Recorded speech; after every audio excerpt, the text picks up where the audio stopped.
What I really want to start with, I had an opportunity to speak with Stephen, our board has had an opportunity to hear from Stephen, and I would love for all of you to hear some of this as well. So I'm going to start with the first question, Stephen, which is why? Why step up? Why now? Please Okay, share. well, first, I could say maybe I need to go see a psychiatrist, and no, but I want to start out by first thanking everybody for being here. This is wonderful. I think we have about 125, 150 people tonight, and that's fantastic to be able to bring together and convene the community this way. Second, and maybe first, and for those of you who haven't had this degree of interaction with Doris, and Doris, you hear me thank you and say this a number of times, but you got a standing ovation, so I don't want that to go by. When I started becoming more active with the organization, whether it was through Solomon Society, whether it was through the L'Chaim Club, whether it was directly through Federation, Doris, who I've known for many, many years, and my wife has known for many years, I viewed Doris as this unbelievable secret weapon that exists within Federation. And whether that's for Federation as what I'll call kind of the parent company, or whether it is the subsidiary organizations, divisions, Doris is a diamond within the organization. And when I did raise my hand and say I wanted to step up and be involved, I had in mind that we would have Doris as this incredibly valuable weapon going forward, and that we could have, that we can make a major impact in the community leveraging Doris's passion and talent. And a few weeks later, maybe a month later, Doris invited a few of us to lunch or for drinks, Doris. And Doris said, I just want to let you know I'm leaving the organization and retiring. And that was after I committed to doing this. So why? I'm not going to reconsider, but Doris, I do want to say thank you. You've been absolutely amazing, and I'm very concerned because I don't know that this organization is going to, you're not replaceable. Not at all.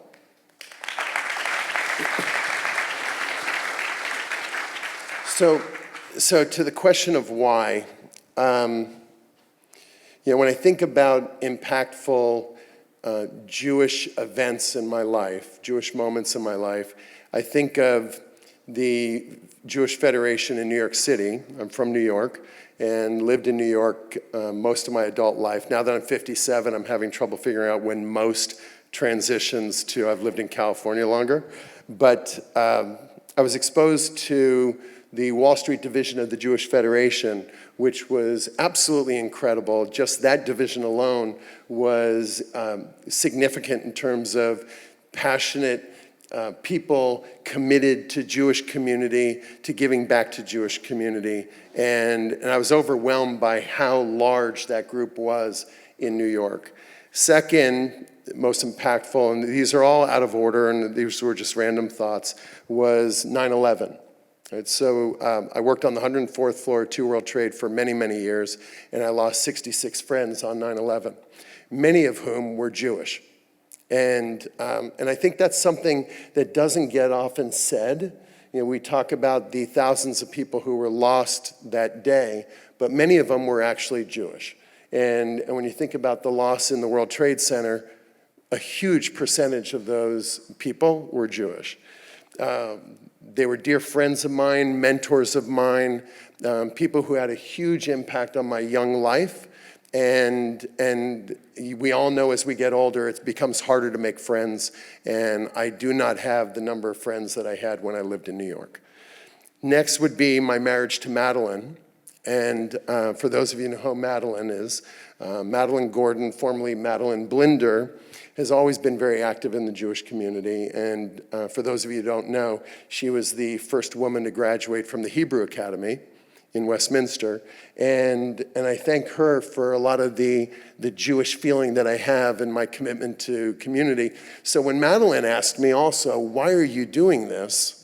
Right? I said to her, it's her fault for impacting me this way. And that question, it was kind of a rhetorical question.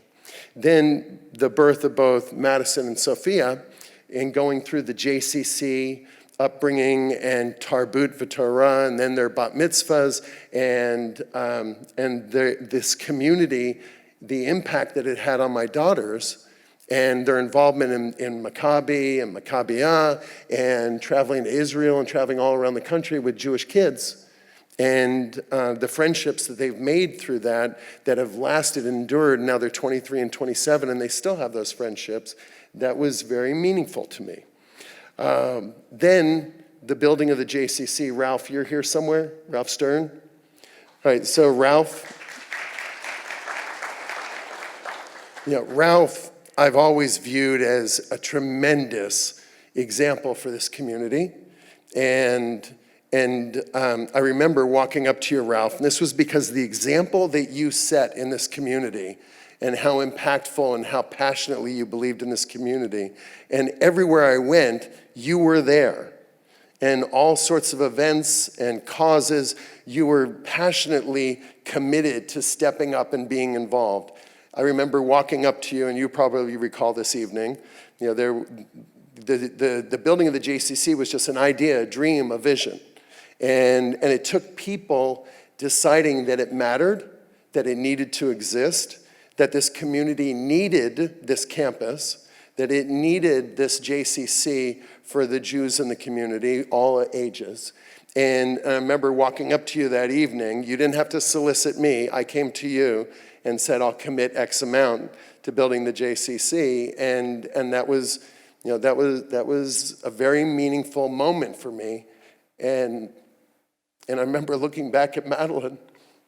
I had been working way too many hours at that gap of time. I was going through an acquisition of a bank, had been working through the night, and turned to Madeline and kind of broke down. So I try to set the example of actually going to the gym here, the Gordon Foundation gym, and I pull out my pass and I beep my way in, and I take great pride in the JCC in our community. And then there was the rebuilding, Rick, of Shir HaMalot, and you and I and others, some of us worked very closely together in the building of Shir HaMalot, and this Jewish community is in our souls, right? And the rebuilding, the expansion of the temple has meant a lot. And now Federation. So Madeline has been a lion as a result of a few people in the community approaching her many years ago. So Blossom Siegel, Ruth Lobel, Bunny Malden, all of them asking her to go to lunch, sitting down with her, and explaining to her the importance of Federation. This was over 20 years ago. And the importance of, what is it to be a lion? Why does that matter? And Madeline has been a lion, I believe, for about 20 years. And she has been in my ear a lot as we've been developing L'Chaim Club and expanding Solomon Society and trying to develop what is L'Chaim Club, what does it mean, and why is it that lion that's been around forever is something that sustains the test of time, and yet, L'Chaim, we talked about this 36% growth. And Nadine, I looked at you and I said, yeah, but we started from zero only a couple of years ago, so the numbers are distorted. All right, so we have a numerator-denominator advantage. Right? But with Federation going through the challenges that it's going through today, the financial challenges, we heard all the good. We heard all the good that it's doing in the community. But in order to be able to continue doing good, this organization needs to exist. And there are some people in the community who are asking, what is the purpose of Federation? Does it need to exist? Is it sustainable? Is it viable? Is it relevant? And Madeline and I had a lot of discussion about this, and maybe others in the community have had the exact same discussion at home. Mine has been a little bit painful. Right? Madeline, she and I are both Scorpios. We're pretty black and white and direct, and she said to me, because I said I wanted to make a commitment, a financial commitment to Federation, a large financial commitment. And she said, but are we maybe sending good money, committing good money to bad?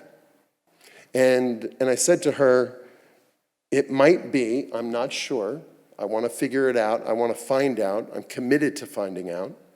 But the other side of the coin is if you don't do it, this is what I was saying to her, if we don't do it, then it's a very binary decision. Then you're making a decision that maybe federation will cease to exist in Orange County, the 6th largest county in the US by populace. Now, there's all sorts of speculation around, is it 100,000 Jews in Orange County? Is it 90,000 Jews? Like, what's the number? But can the 6th largest county in the US not have a federation?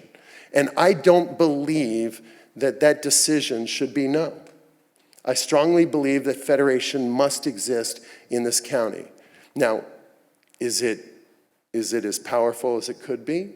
And meaningful as it could be, impactful as it could be? Absolutely not, right? When I go to Los Angeles, I was invited to a Real Estate Federation event in LA in the Santa Monica hangar, and this was about a year ago, and 2,500 Jews showed up. Right? We have our annual meeting, 125 show up. Solomon Society event that evening, how many show up? 300? All right. I go to just some event, not the biggest event of the year, just some event, and 2,500 Jews show up. Now, I've been told over the years when a whole group of us used to sit down, and a lot of them are slated as new directors to come onto the board potentially, and we used to have our own separate meetings, and they weren't part of Federation, and we used to discuss what I was just talking about, 2,500 Jews showing up, and here we don't have that happen. And I was told, we're never gonna have that type of commitment in Orange County. It's a newer county, it's younger population, it's different, and I don't accept that. I think federation must exist. We've got challenges, we've got a big problem, and but I think it can be fixed. Great. Thank you, Stephen. Thanks for taking us on that journey and sharing your story, why this is so important and what you see as the opportunity. Can you share a little bit about kind of next year looking forward, some of the priorities that you'd like to put on the table? Sure. Does everybody have this card at their, oh, it's on the wall, on the screen? I don't want to turn around. Okay, so I do need my glasses. All right, so we just went through this process. Obviously, I'm not on the board yet, but for the last 3 months, I've been very, very actively diving in, doing my due diligence, trying to get my arms around what's really going on in the organization, get my arms around the financials, try to make sense of it, and try to figure out where the real problem is, because it's a little amorphous. You hear a lot of words you're not used to hearing, like fund accounting. You're used to hearing restricted, unrestricted. Bottom line is, we went through a process to come up with what I believe need to be the near-term priorities. So if you break it into short-term, intermediate, and long, there are a lot of amazing things that this organization does, a lot of things that need ongoing attention, but some of those things are long-term priorities. I want to paint a picture so that everybody can appreciate where the organization really stands financially, and with complete, all due respect to the passion of everybody who's been involved. And I do genuinely believe that the board, as it stands today and as it has been over the last few years, their hearts are all in the right place. They're very committed to community, and really care a lot about being impactful in community. But to put all of this really in perspective, Arlene, I went over some cash flow numbers with you in the last handful of days, and cash on hand, the organization had roughly $114,000 on hand Thursday. Going into Friday payroll, pay $84,000 of payroll, it has roughly $32,000 in cash left. Okay? So there's a cash burn that goes on in the organization. There's a massive liquidity problem in the organization. There's an overhead problem in the organization. There's a budgetary problem in the organization. And it goes way beyond just the debt. Okay? So if you all choose tonight, there's a vote tonight? All right, so if I actually do become board chair, what I promise you from this board is there's going to be constant communication, there's going to be open communication, there's going to be open dialogue. It's not just going to be, periodic. Right? We're going to be very transparent, and the organization has more, again, than the $3.5 million debt problem. Right? The $3.5 million that was defined as being broken into $2 million and $1.5 million. I'll go over when we go into some of the questions. There's a question as to where we currently stand. But creating sustainable financial solvency in the organization is the #1 priority above and beyond everything else. Because, and my philosophy is, those of you who know who I am, it's in my blood. I've run public companies, I buy banks, I build banks. I don't know how to not run something corporate. And so I'm a little different that way. But I strongly believe that the organization's, what it needs to do is it needs to run as a business. The business that we're in happens to be doing good in the community. And at Opus, I had created the Opus Community Foundation, and we gave probably 800 grants over the course of 8 years to organizations, philanthropic organizations doing good up and down the entire West Coast. Right? But I really loved those organizations that were run well, where I knew that they were financially being managed properly, that the money that we were giving to the organization was going to be going to the cause, the good, the purpose that we were making that grant to. And we made sure that the organization that we were giving money to actually was financially responsible and provided us with updated financials annually. And we were disciplined around site visits and having presentations given to us. And I think that the financial solvency issue here comes down to also having a lot of really good fiscal discipline that goes above and beyond. So there's a cultural evolution that I think the organization needs to go through. #2 priority, but it goes hand in hand with #1, and there are a handful of us on a committee that are working on this, is finding a CFO for the organization. And the CFO cannot be an average CFO, a mediocre CFO. It needs to be a top-notch CFO, but one that we can afford as an organization. And right now, the organization cannot afford a lot of luxuries. And part of the reason why I say that we need a CFO and not a director of finance or accounting or anything, but a true CFO, is right now there is, while it's slated for some very strong business people to be coming onto the board of directors, there is, I think, a tremendous amount of work that has to be done or that falls on the responsibility of the board of directors, as I've seen so far, to be playing the role of CFO. And when we start asking a lot of forensic financial type of questions, it's very hard to get really good solid data and really good solid answers. So we need to be able to depend on a strong CFO, somebody who's accountable, hired by the organization, paid by the organization, not an outside consulting firm, not an outside accounting firm, somebody who lives and breathes the organization's numbers and performance and is held to that accountability. 3, this was interesting. So Ralph Stern, we were at a meeting, and Ralph asked the question in really a simple way, as clearly and simple as Ralph will tend to ask. It's almost like from the mouths of babes. I don't know when you last heard that, Ralph, from the mouths of babes from Ralph. But he asked a simple question: what is the purpose of federation? And then I also had that same conversation, and it's very hard for one to articulate what the purpose is of Jewish Federation, I guess now Jewish Federation of Orange County. And I think that impacted Madeline and I in in decisions that we were making to give grants to the organization. So directly when I speak to that, we've given millions of dollars to organizations in this community that were able to very tangibly, clearly articulate what their purpose was, and we could see it, we could understand it, we could breathe it, and whether that's Sure Harm Alot or other organizations, including Sage Hill, it impacted our belief in the organization and how much we supported it.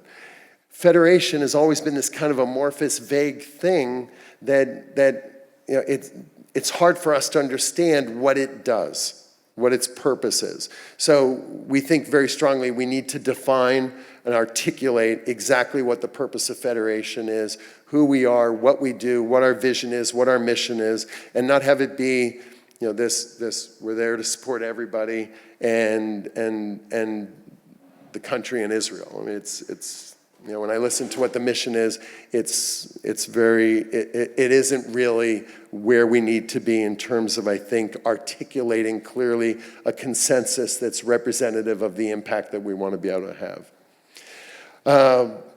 Regaining the trust of our community.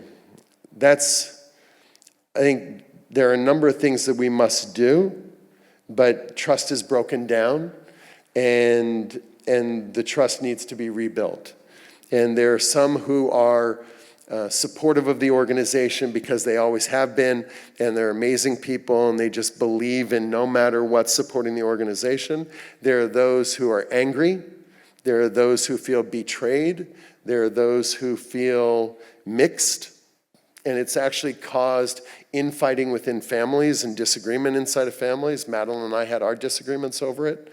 And that needs to be rebuilt. This community is not large enough to have trust breakdown within the Jewish community. There aren't enough of us.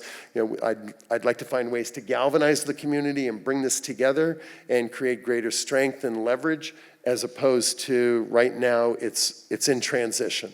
And I think we can fix that and change that. Increase grant making as a percentage of revenue. So when I looked at past financials, I've looked at the last 3 years of financials, and I've now looked deeply into the proposed draft 2020 budget, and I was pretty surprised to see, and I don't know if any of you are aware of this or not, but if we use a number of roughly, as opposed to over 6 million of revenue, let's use a number more like 5.5 million of revenue. Well, and revenue in this equation, in this income statement, really is donor, let's call it donor money, grants, other sources of monies that come into the organization. In last year, it was roughly 500,000 that went out in terms of grants. And so that falls into the expense side of the equation, but 500,000 of the 5.5 million actually got granted out back into organizations, agencies, community, et cetera. So I think that doesn't feel right to me. I think that we should be more impactful in the community. And I think we also have a major overhead problem, because of the 5.5 million, there is right now, even after all the salary cuts and employee reductions, salary plus benefits plus payroll tax, so let's call that total compensation, runs roughly 56% of total revenues. Right? That means that of every dollar, every $100, every $1,000 given to the organization, 56 cents of the dollar is going to pay salaries, payroll tax, benefits. Right? And so something feels very broken in the organization from an overhead structure standpoint. So getting the financials in position to be able to be more impactful back into the community, I think, is a very, very high priority. I've learned over the last month how critically important this next item is, which is becoming the central hub to strengthen relationships within local agencies, organizations, and the community, and to break down silos, so community relations. I think there is a tremendous opportunity to, rather than all of these organizations working separately, right, to bring leaders together of all the organizations and figure out how we can become a stronger Jewish community, how we can leverage the strengths of the organizations, how maybe we can get to maybe where we don't have a lot of redundancy across all the organizations, where everybody's out there grant writing, everybody's got their finance departments, everybody's got their everything, because everyone in the Jewish community has to have their own. Right? But are we a large enough Jewish community to operate that way? I think we proved in this community, the community back years ago wasn't large enough to have both a tarbut and a morashah. And I'd hate to see more of that happen. I'd rather find a way to galvanize all of this within the community and have all of us working together and break down the silos. In addition to that, and this may be a little controversial, and we've had some discussions around this, I think that Lisa Armoni and what is named the Rose Project, which if we look structurally what we have a parent organization called the Jewish Federation, and we have a subsidiary organization called Rose Project, which operates inside of the Jewish Federation umbrella, and it's a community relations arm of the organization. I think there's a very powerful piece of the puzzle there. I think Lisa is incredible, and I think there's an opportunity to broaden and strengthen what goes on inside of Lisa's world and make that a very, very strong community relations division within Federation as opposed to a very specific silo. So I think there's opportunity to leverage the strengths that exist within the organization and have much stronger community relation, from Federation, leading Federation as the parent hub of the community. And then marketing our Jewish Federation brand. And some of these things, seem to fall way down below on the list, in my mind, than number one, creating financial solvency, right? But a lot of people don't really think of Federation. They don't really know what Federation does, and I think that's a PR issue, it's a marketing issue, and I think marketing the Federation brand at some point in here, when we have some money to do so, but not right this moment, but maybe part of that is actually, I remember when I bought a bank, the bank that launched Opus, and our chief marketing officer, who was used to having a $350 million a year marketing budget at what was Washington Mutual. And when he came to me and he wanted to work with me, he said, "What's my budget?" And I said, "0." And I said, "I'll fund good ideas, but I'm not giving you a budget." And he looked at the first meeting that we had with all the new employees of the organization, including the employees of the bank we just bought.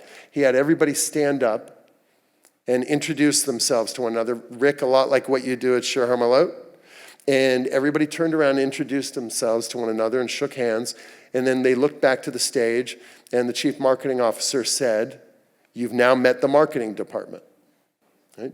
We are the marketing department of this organization. If we believe in Federation, we need to talk about Federation. We need to talk it up. We need to, to get to where it is, really meaningful in this community. Increasing fundraising philanthropy revenues. So I don't necessarily want tonight to be about that at all. Tonight is not an ask night. I think Federation has a lot of work to do financially, before it has earned the right to go out in the community with its hand open saying, "We need money." Right? And we'd like people to step up and give money to the organization. Because I think, a lot like, and I had this conversation with members of the finance committee, as well as some others, who were trying to decide when this matter, the financial matter, should be discussed with the community. And I said it must be discussed immediately with the community. The community must know. There must be open communication, transparency. And I said, I know how it works in my business, running a public company. If I go out and raise money, and I'm not giving full disclosure to shareholders, and everybody in this community is our shareholders of Federation. This is your Federation, right? You are the shareholders of the organization, and if there isn't full disclosure in my business, that's securities fraud. And it's very defined, I go to prison. So this organization, at some point along the way, is going to be very focused on increasing fundraising and philanthropy, so the revenues that come into the organization. But we must get to where we're financially sound. So those are the highest priorities of the organization, and we're going to be executing on these. Part of that is also going to mean, part of that is also going to mean that I'm going to make sure that we're communicating quarterly back to everybody on how we're progressing against these priorities, where we stand on the execution of every single one of these, and we're going to be held to these and live up to them and be held accountable, to what we're representing as being what we're after getting done in the organization. Great, Stephen. Thank you so much for sharing that with all of us. It's really, it's going to be a collective effort, and we all look forward to working together on your behalf and representing the hopes and vision that you may have for the organization. Great. So there were a number of questions submitted, and I'll be asking Stephen to answer them as we go along this evening. So the first question for Stephen is, what is the status of the 2.8 million shortfall that we notified the community about during the high holidays?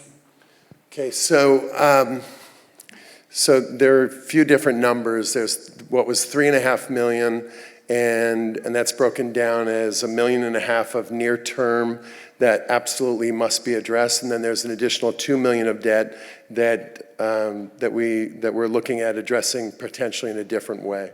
So the 1.5 million, which is near term, that you heard Michael describe as being bank loans, money that is due to restricted funds, and vendors, third parties that the organization has deferred paying. So when I say deferred paying, meaning saying to a vendor, I'm not going to pay you right now, I'll pay you later. And that culture of operation needs to change. Vendors deserve to be paid, for the work that they've done, et cetera. So where we stand is the 1.5 million is down to about 1.1 million roughly right now, 1.15 million. And a few of us have committed, and some of this was subject to, and this reminds me of, when, like in a company, when a company is potentially going to be invested in by private equity will often say, I'll make the investment, but I want to be in the board, to make sure that the investment is handled properly. And so some of us have committed to putting up money to, granting money to the organization to address some of the debt. So where we stand on that is Madeline and I and the Gordon Foundation, we've committed $200,000 to the organization. And I'm not at liberty to say the other names, but that number right now is at about 450,000 that is committed to against that 1.5 million number that's down to 1.15 million. So if I do the math right, that brings it down to around 650,000, 700,000 remaining, once we make those payments. And those aren't payments to be made over time. They're payments that just will be paid to the organization and come in. But part of that was making sure that none of us felt good about the fiscal operations of the organization. So, so I said that I want to be on the board, and Arlene was pretty surprised. And then one day I said, I actually want to be chair of the board, and she looked at me in shock. Right? And then Doris resigned. No, no. So and then a number of people who you've now seen tonight stepped up and said that they want to be on the board and want to be impactful.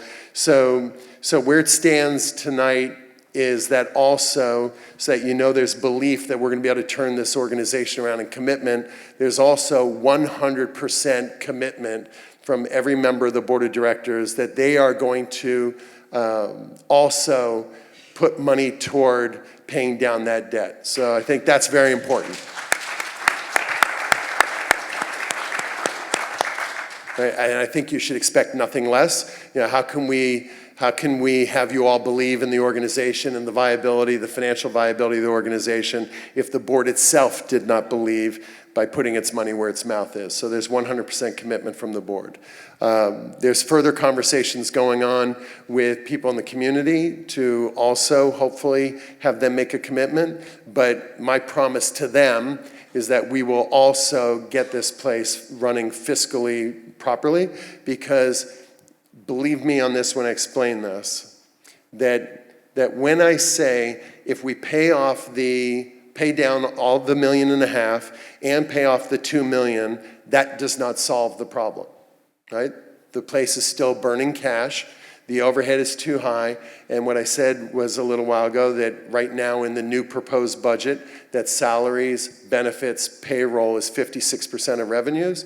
There are a number of other line items that I think are net need that a bunch of us have been pushing back on pretty hard. And when you add those in, it brings it up to actually about 75% of revenues. And that's a combination of both restricted and unrestricted revenues. So I think the numbers, it's not about fund accounting and it's not about all this other noise that periodically we hear related to this. It's an overhead problem in terms of operations, and that's why the organization has almost no cash left after it pays its salaries, every 2 weeks. It is 2 weeks, not twice a month, right? It's twice a month? It's twice a month. Okay. All right, so we will get this where it needs to be. I've recommended to the board, and again, I'm not on the board yet officially till Jan 1, but I've been, a group of us have been very strongly, actively involved in kind of the day-to-day right now, not all the day-to-day, but some of the higher level stuff. And my recommendation in seeing the draft proposed 2020 budget is that the board absolutely, as it stands, should not approve this budget as it's been proposed. It needs a lot of work, it needs pushing back on, and it needs fiscal discipline. So that's where we stand, overall. So we've got to get it to where the debt is paid down and where we're actually running this thing prudently, where we're able to put money back into the community where it's supposed to go, and not funding overhead entirely. And we also need to get this to where we don't have a liquidity problem constantly, and that's how the organization has been currently running. So I think that can all be fixed, but it's going to take everybody embracing the fiscal discipline that the organization needs to have. Great, thank you. We have a lot more questions, and in the spirit of transparency, there's some questions that were multiples. We're just going to start one by one. So, Stephen. Is this the long question? Yeah, well, I think it's 2 pages, but I'm going to just start one by one. Good luck. What qualifications do you have to serve as chair of the board of directors for a nonprofit? Okay, so it's a little late. You all voted me in. Yeah. All right. So hopefully the background and history that I gave tonight supports that when you raised your hand and voted in favor of, that you made a right decision. My wife and I have been, I think, consistently very philanthropic in this community for a long time. I've been on the other side of the table where I chaired the Opus Community Foundation. We had a phenomenal executive director, and we evaluated philanthropic charitable organizations consistently for 8 years, and I think did a phenomenal job at it. We've evaluated very carefully how we give our grants to organizations, and I think the business acumen and discipline that I and many others bring to the table is precisely what this organization needs at this point. And I think that qualifies me. Thank you. How many committees have you sat on in Jewish organizations in Orange County, and how many board of directors in the Jewish community? So 100 years ago, I think I was on the board of TVT for about 5 minutes, and longer than 5 minutes, and then I think that's the extent of it, right? But I'm a quick learner. What I don't know, I'm incredibly inquisitive about, and I care a lot. I very much understand that the thinking within a nonprofit is very different than in the for-profit world. But I think that nonprofits need a little infusion and dose of the for-profit thinking.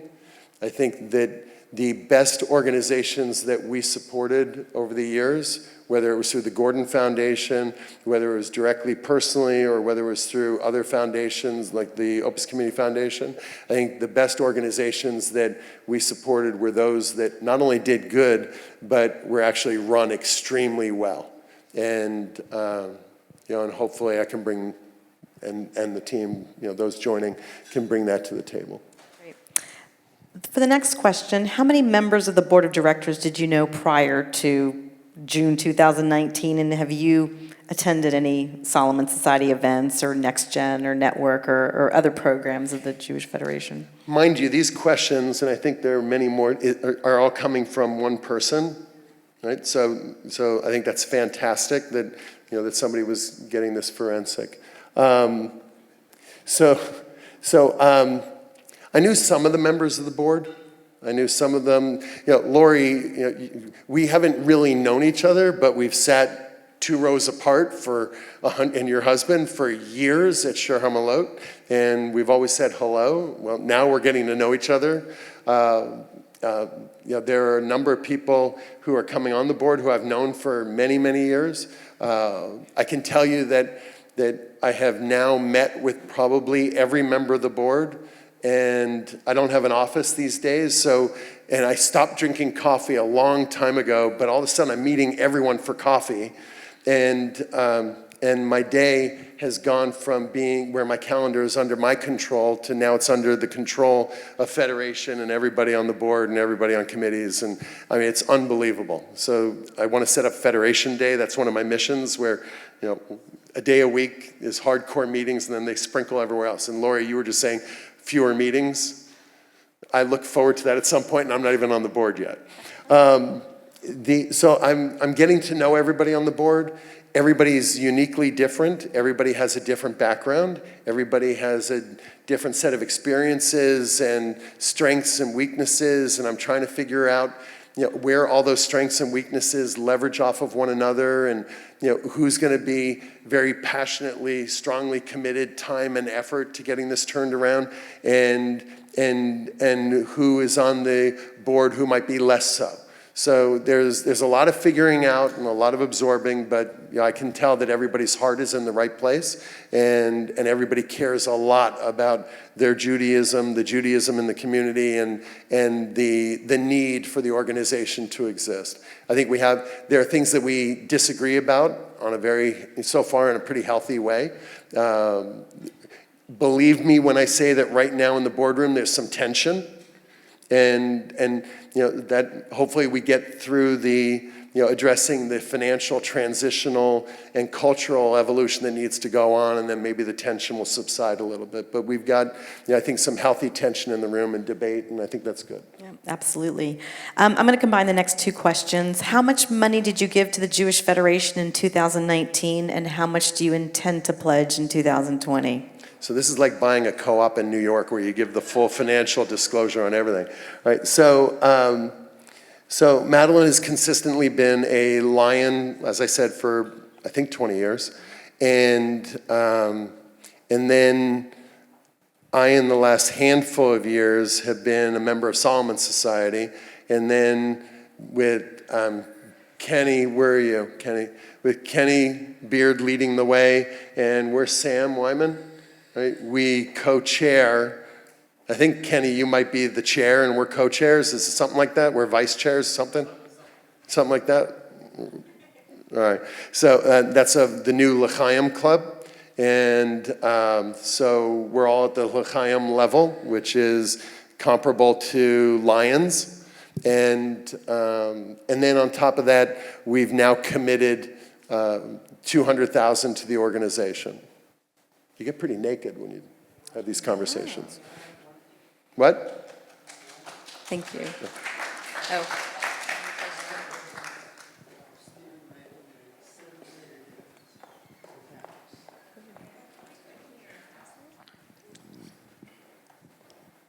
Stephen is very articulate, and many of you who don't know him might think he's all talk. He's not. He's a man of action. And he mentioned that he came up to me unsolicited and made a 7-figure gift to the Jewish campus.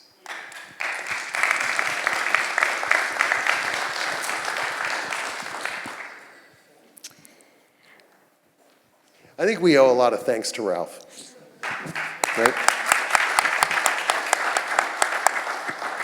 You know, one of the discussions that we had, a number of us, was that I'll pick on Ralph for a second because he's so wonderful and amazing.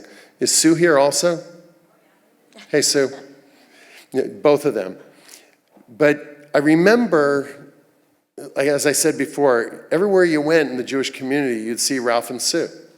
And all of us, I mean, I'm 57, so what did you say next gen is now? Young adults? To 45. To 45? 45, so. I mean, that's young adults. That's so young I'm- adults, 'cause I'm now emerging an old adulthood. adult, right? But, you know, as Ralph and I have talked, and he said, I really don't want to come to that event. You know, I'm not going to be at that event. And I'm really trying not to host things in my home so much anymore. You know, it became clear that some of us are the new elders who need to step up. We're the new leaders in this community. And you know, at 57, I guess we're the elders. Sam, how old are you? I'm here 52. No, but I think it's 51? 60. You got, yeah. We're a young community here in Right, Orange County. So my point is that it's time for the next wave of people to really step up and be the leaders in the community. We're the new leaders, and I think it's critically important that everybody embrace that you look around at yourselves, the younger ones, and recognize that it's our turn, and we're supposed to do this. Now is the time. Great. And on this topic, how are you going to represent the entire Jewish community? We're going to listen. You heard me use words like this is your federation. I used words like you're the shareholders, the owners of federation. I think just as an example, in mid-January, we're doing a 2-day offsite, the board, and the second day is only the board and what I'll call senior management of federation. And that day is devoted to figuring out what is the purpose of federation, what is the mission, the vision, who are we, who do we want to be, you know, what's our role in the community, et cetera. But we're not doing that until after the first day, when we're inviting in all the leaders, the Jewish leaders in the community, the leaders of the temples, the leaders of the agencies, the leaders of the organizations, the leaders of the schools, and using the rabbis and using this as an opportunity to hear what they all think the purpose of federation is. What is the purpose? What is the role? What is the vision? And not for the board to debate it, not for the board to respond back, but for us just to listen and capture all that information, all that data, and then the next day, you know, and have a gap of hours between when we can distill all that information and data, and then that next day for us to really have heard the community leaders, and for us to kind of, you know, figure out where that fits into our brains and what we think the organization needs to be going forward. I do not want to wait until this amorphous community study comes back and wait until the middle of 2020 in order to hear what the community study says that's being performed by Chapman, that's being paid for by restricted funds committed to that. And while that may be important, I think that those on the board, we supposedly have brains, we supposedly have beliefs and vision and the ability to figure some of this out. But I think it's critically important that we hear from the community and all the different factions of the community, recognizing that there's no way that we're going to be able to be everything to everyone. It's impossible. And we're going to have to figure out what federation is going to be. But we need to hear. You know, we need the input, and none of us should be so arrogant to, you know, to think that we have all those answers. I'm reading them as they came. Are you a corporate raider? Is your sole goal to downsize the organization / programs? No, I'm not a corporate raider. Never have been, never want to be, never will be. I have built companies. I have not stolen companies. I've always done it very ethically, morally, and have always been a firm believer in building something from just an idea. And I think Federation is at that point. It's in its, it's been around for a long time, but I would say that at this point it's in a weird nascency transition period. And there's opportunity to really build something out of the ashes. And we've just got to get it through the ashes to get it to where it can go. So no, I'm not a corporate raider. What was the second part of that? Is your sole goal to downsize the organization and slash programs? No, I don't look at it that way at all. The programs are on the revenue side, and then how they're supported is through the expense side. And everything is being evaluated right now. I think it all needs to be evaluated. Every stone is being turned. If you look at it as the building's burning down, it's not about, do I save that chair? It's right now about how do we make sure that all the, that we salvage and evaluate everything to figure out what makes sense to be doing and what does not make sense to be doing. I started out by saying just a little while ago that the overhead of the organization it's not properly sized, and there's not proper financial discipline around it, given that we're 3 million, 3.5 million, whatever the number is, in debt, given that the organization can barely meet payroll. The questions are really at this point, they seem very obvious to me. They're not, they're new. I think it's a little bit new for this organization to be looking at things somewhat this way. But I think the organization has been very focused on the debt and has less realized this piece of it that is also the operating overhead. So yes, it all needs to be looked at. Should there be as much travel as there's been? It's nice to go to conferences, but the building's burning down. Should everyone be off going to conferences? I mean, there's a lot of stuff that needs to be culturally figured out and some really hard decisions to be made. But understand and please realize there is a strong commitment to community. We've got to be alive to be able to commit to community sustainably. The alternative is that we don't address the hard problems and the organization can go out of business. That was the debate Madeline and I had. If we don't do something about it, it's gone. And I don't think, unless everybody just says blindly, we're going to put up money and support the organization no matter what. But even then, if you don't address the overhead problem of the organization, then all you've done is address the debt and you're still burning cash. You're still burning liquidity and burning donor dollars, after-tax dollars that are donated to the organization. How do we know that you will continue your commitment and serve your full term? I've got nothing else to do. Great answer. We'll go to the next question. No, I'm extremely, the rabbi's laughing harder than anybody. No, I do what I say I'm going to do. And I've made this commitment after a lot of careful thought, after a lot of careful internal debate, after a lot of soul searching, after a lot of tension in my home. And it's not funny. There's been tension in my home over this. My wife would like me to be around a lot. All of a sudden, everyone saw this over the last few days. I've been emailing at midnight New York time, related to the budget. There's a lot that goes into this effort. I'm not walking away from it. It's not a short-term thing. I'm very, very, very committed to this. So for good or for bad, you're stuck with me. Arlene's trying to figure out how to tolerate me. But I'm very committed to doing this. You are. Thank you. Have you met individually with all of the current board members? And if no, why not? Not all individually, but we've all met together in board meetings, and I've met in groups, and I've met some individually. So I think at this point I've met everybody. Great. We have 3 more questions.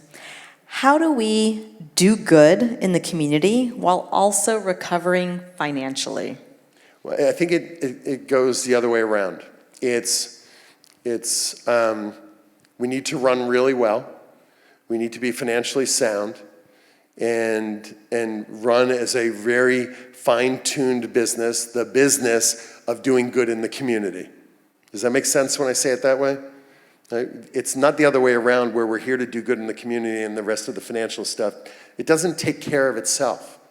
It's been, it got to this point over a few-year period. It didn't just suddenly happen, and it's going to take, really making sure that we run this as a very fine-tuned, well-disciplined company. So, right, I'll use that word, right, organization. And if we do that, the mission of the organization already is to do great good in the community, in the Jewish community. That will continue, provided that the organization is still here to do so. What partnerships will we leverage? So this goes back to when I was saying that community relations piece and breaking down the silos and bringing all the organizations together in the community. I think we're going to figure that out. All of this is being learned and figured out at the same time. It's kind of like what's that expression, changing the tires while the car is riding down the freeway.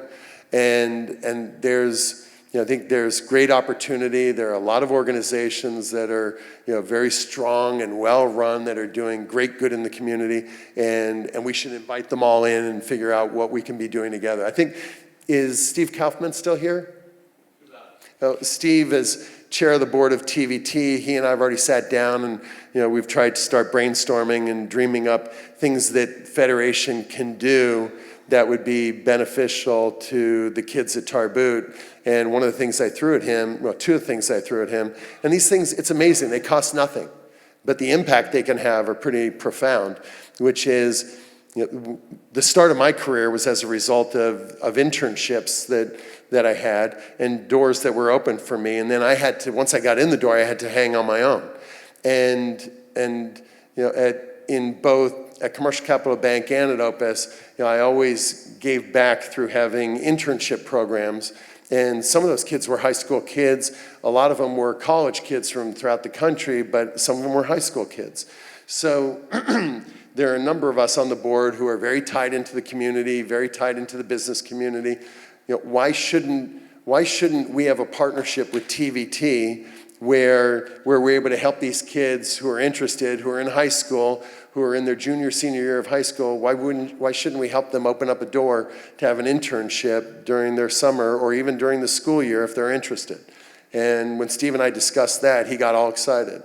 Then, if you think about all these kids in high school, they have to put in a certain number of community service hours and community service projects. Well, guess what? We have this thing called Federation. Maybe some of them can shadow Arlene. Maybe some of them can learn how to fill out grant applications. Maybe some of them can work with some of the agency organizations that we're very close to and help them walk through grant applications and other things. Why can't they be exposed and have Federation help lead that charge? So as opposed to the traditional, typical community service projects that they all do. So, having some of those partnerships with organizations to leverage some of the things that we all bring to the table at Federation can be very powerful for the kids in the community or for others in the community. And final question from the ones that were submitted. What will we do to partner with synagogues in the community to pool efforts in outreach and caring for the needy, like the poor, the elderly, Holocaust survivors, etc.? I think that's a good question for you. Great. I'll take that question. Thank you. Well, what we want to do in this area in terms of partnership, there are some partnerships already happening. Every one of our congregations most of our congregations have been hosts to our Holocaust survivors. Everybody cares and everybody wants to be a part of it. And we share this with our community organizations. And so each congregation opens up the doors and brings their members together to host the monthly Cafe Europa programs. So that's one way of doing it. This question also asks about what to do for the needy, the poor, and the elderly. We give opportunities for those congregations that don't have their own funds. We provide the Adopt a Family, the Lifelines program that we do. But I also do want to add that it's very important as a community for us to understand what the baseline is in terms of social service needs. And Orange County community has has changed through the years, but we don't have a starting point for understanding issues of poverty, housing, the impact of aging in our Jewish community. And so the community study will be the beginning of identifying some of those social service needs that we can then together identify priorities and understand where we want to take that lever and move the needle on some of these issues and do that together as a community. I think it maybe even goes, that's great. I think we can even go beyond that. Rick, we're meeting tomorrow with how many rabbis? 10? I thought it was 6. Okay. And I think that's, so Rick and I are meeting in the afternoon with 10 rabbis, all congregation related? Okay. Good. So I think that's a great opportunity to hear what's on their mind, and who knows where the conversation will go. And hearing ideas, way we can be impactful together, brainstorming. I think there's a great opportunity to break down all that separateness, all those silos, and figure out how we can work together and be impactful together. So hopefully that comes out of it. Great. What we wanted to do is we want to do two things. We want to make ourselves available. So first of all, I want to say thank you to Stephen for answering these questions with such transparency, honesty. Thank you. We also wanted to make sure that we made ourselves available to answer more questions. So what we're going to suggest is that if there's any questions from the audience here, we have mics that are going to go around, and we understand that if there's the time, I actually don't have a watch on right now, so I know it's past 8:30, but there's hands up in the air. Please get some beverages and whatnot, make yourself comfortable here, and if you do need to depart earlier, please do if you can't stay. Thank you very much, Stephen. We immensely appreciate your Where's it coming from? expression. Please state your name. Thank you. My name is Roz Vogelfanger, and we are major donors to the community of Jewish Federation. I want to thank you immensely for your commitment. We are very fortunate. I'll get to the point of how are we going to maintain our charity navigation rating when we have the kind of overhead we have, and how can we afford to invest in a CFO if that will contribute to more overhead, if you could address that. Okay, so very, very relevant questions and timely. So you said, at the back part of your question, you said, if we were to continue this overhead, if I have any say in it, we're not going to. This level of overhead is strangling the organization, and I don't know that I can, I'm humble enough to not speak on behalf of everybody, but I, as a donor, do not feel good about anywhere, whichever number I use, 56% of revenue or 75% of revenue going to overhead. Right? And now I understand the organization needs to have insurance. I understand the organization needs to have certain things in order to operate. It must pay its rent or lease for the space it has upstairs. Right? There are certain things that are somewhat fixed overhead, but there's a lot of stuff in there that's optional and variable and needs to be addressed. Right? So we're going to do that, and as I've recommended, to the two executive committees, when I say the two, meaning the current we're in this Trump transition team period, where, I don't mean to offend anybody on that, there's a transition period that we're in right now of it's December 9th, and the new full board isn't in place till Jan 1, right?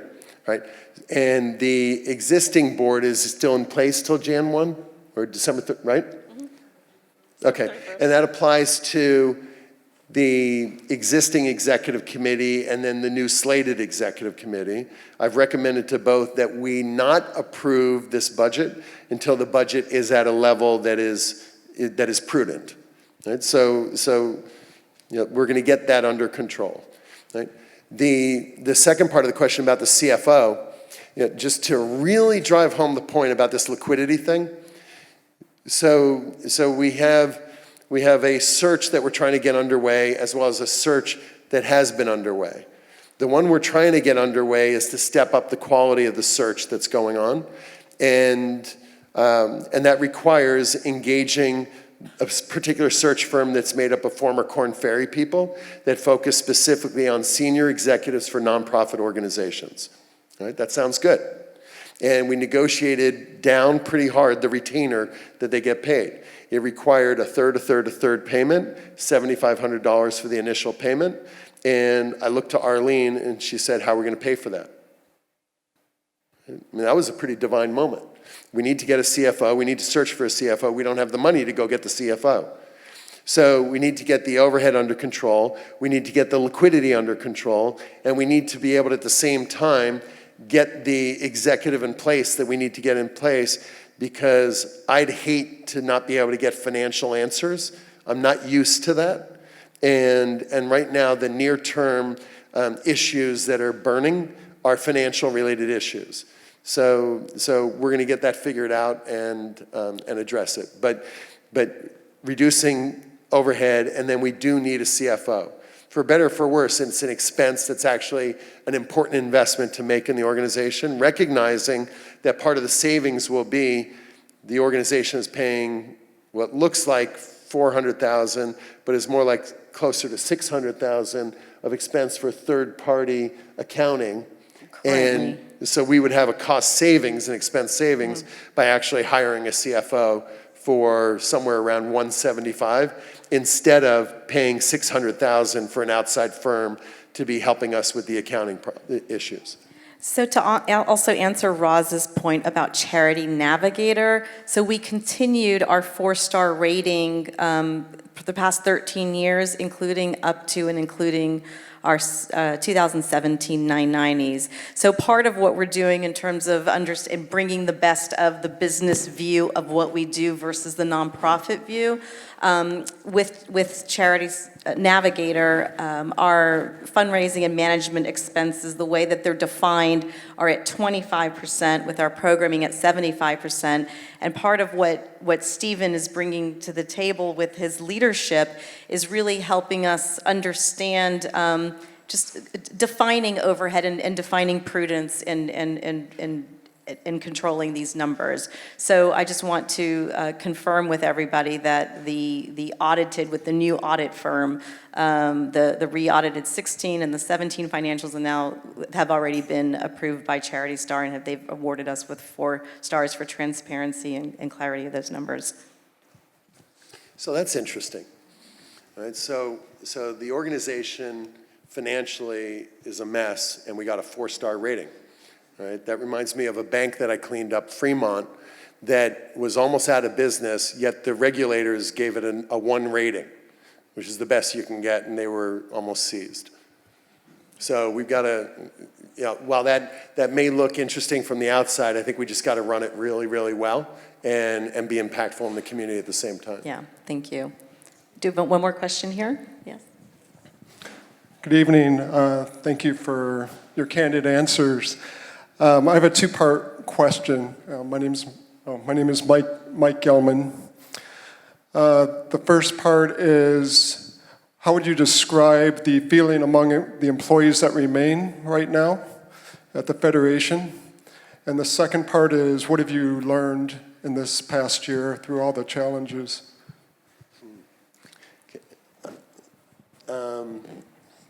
I think maybe I can give my initial impression of my sense of employee morale. And I may be completely wrong, but I've been interacting with a handful of them.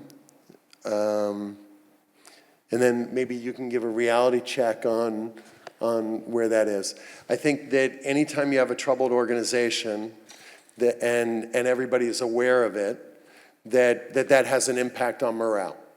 Right? You run the risk that that people are going to feel discouraged. They're going to wonder whether the organization's going to be around, whether there's a commitment to the employees. There was an employee reduction that occurred, a reduction in staff What month was that It was a bulk of it the end of 2018, and then more in beginning of 2019. Okay, so that has an impact on morale. They wonder, is there going to be another?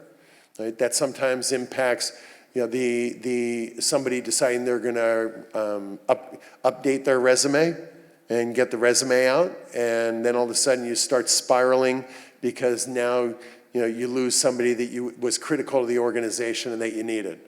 And sometimes you end up with a knowledge vacuum. If that person leaves, you got to hire somebody else. You got to get them up to speed, et cetera. And transitions never really go all that smoothly. I had 830 employees at Opus, and and there was always something going on around that. And anytime you did have somebody leave, there was a vacuum, and you ended up having to deal with transition. And all of a sudden, certain things would grind to a halt. Now, it may just be something that is symptomatic of the organization. But I always like the feeling of there being a buzz in the air, some energy in the air, activity in the air. And when I go up to that second floor and I go into the Federation offices, it's very, very quiet. And you can almost hear a pin drop. Now, I don't know if that's structurally the way it's designed, where everybody's in an office, everybody's behind closed doors, it's very, very quiet, or whether a lot of people are out of the office. If they are, I don't know where they are. There's supposedly 37 people in the organization. I've never been up there and seen 37 people walking around. It's very rare. Is it what? Yeah, it's very rare to have all 37 in the office because of their roles. So I think that it needs a dose of energy. I think it needs to know where the organization is going. I think employees need to be part of the solution. I think they need to be part of embracing where it's going to go and be empowered to help make that happen. Remember what I said about everybody in the room being part of the marketing department? That goes to all the employees of the organization. But they all need to understand what the mission, the vision, the direction, the purpose of the organization is, and then truly embrace it. But I think morale is down right now, and I think we are at risk every day of potentially losing somebody. Is that?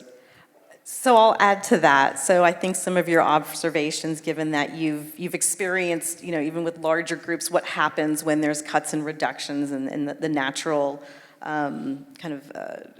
impact of that.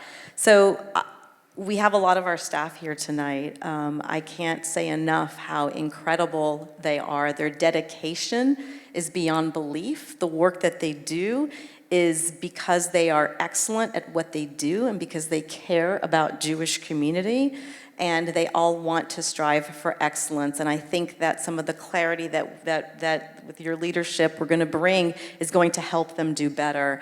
I think that coming into our offices, it feels like, it's quiet. Well, it's a lot about the structure with all the walls, but there are some incredible moments that when one just walks in the door, you don't see it, but we get together on Monday mornings and we share, we celebrate with each other. There's a lot of laughter. There's supporting one another. So it's a work family. There's caring for one another, but at the same time, I will say that there is a bit of demoralization happening because for 2 years, this staff has watched the cuts happen again and again, and they know that forthcoming, there's even more of a lens on the work that they do. And there's a lot that that the staff have been making lemonade out of lemons every day. And there is concern about how much more sweet lemonade can they make next year, given this. But I think that what you'll learn also as you get to know them more is that they all want to rise to the occasion. And at the end of the day, there's such passion for that. And so 8 or 9 of our staff deal with clients directly. Many of them are not in our offices regularly. Many of us are out in the community meeting with donors. So the long hallway that we have, that we also share with the foundation, that office suite, is really misleading. We would welcome one day, not next year, a whole renovation, take the walls down, do something different, make it feel different. We would love that. But we know that's not happening this coming year. No, we don't have the money for it. Right, but I do want to say that the team there is incredibly talented. They're very passionate, And you know, as an example, Stephanie, you've been amazing to work with, and you're one of those people, and I've only known a handful of these people in my career who never raises their hand and waves a white flag and says tilt. You know, you just keep on taking on more. You know, so there's a tremendous amount of energy and capacity, you know, within this group, and you know, and I think sometimes being part of a turnaround can be extraordinarily exciting and rewarding. So that's, I think we're going to get this turned around, and that, you know, people are going to be part of, you know, taking this where it can potentially go.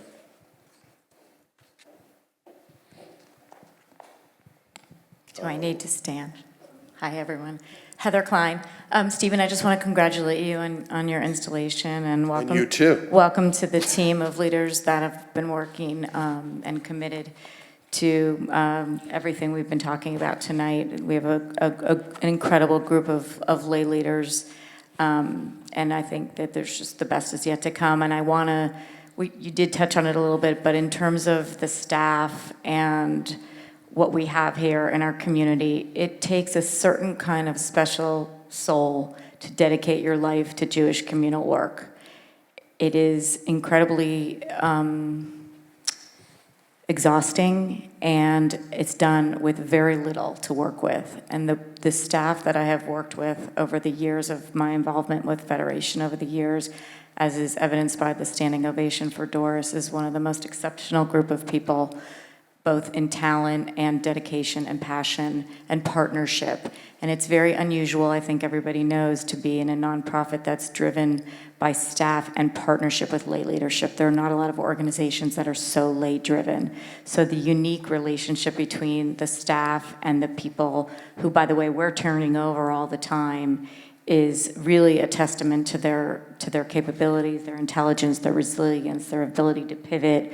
They don't only go by job descriptions, they go by what needs to get done. So I want to thank the staff. I think everyone who's been on any committee, served on any capacity in Federation, knows how valuable these individuals are. And I think that it's just been stressful, but I know that their reserves for their commitment for Jewish communal work are really boundless, and that takes a very special kind of human being. So thank you to all of them.